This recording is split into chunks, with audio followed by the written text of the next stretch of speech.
Komite Olahraga Nasional Indonesia KONI Aceh menjanjikan bonus sebesar 300 juta rupiah bagi atlet Aceh peraih medali emas pada Pekan Olahraga Nasional PON ke-21 Aceh Sumut. Ya, dari data sementara, Provinsi Aceh telah meraih 2 medali emas dan 1 medali perak dari cabang olahraga aerosport paramotor.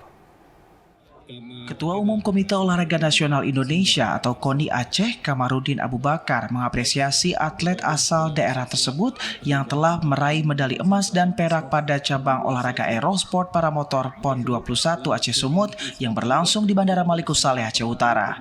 Sebagai bentuk apresiasi, pihaknya telah mengusulkan bonus kepada pemerintah Aceh sebanyak 500 juta rupiah untuk peraih medali emas pada perhelatan olahraga terakbar di tanah air tersebut.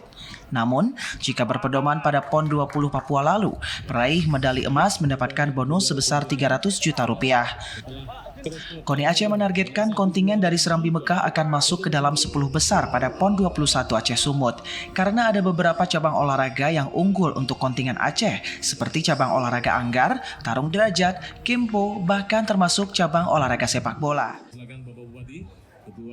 Kalau kita minta sampai 500 sama pemerintah Aceh, tapi kalau kita ikut ke belakang masih 300. Itu harus ada ubah itu prosedurnya. Itu 500 juta? 500 juta satu emas. Itu kita minta dengan pemerintah. Tapi kalau tidak ada perubahan itu, masih kita pegang yang dulu.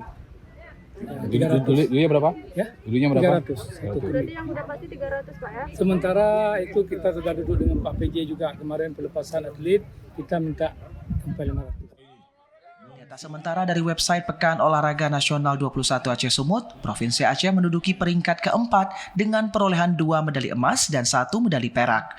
Sementara, peringkat pertama diraih oleh Provinsi Riau dengan perolehan 6 medali emas, 3 medali perak, dan 2 medali perunggu.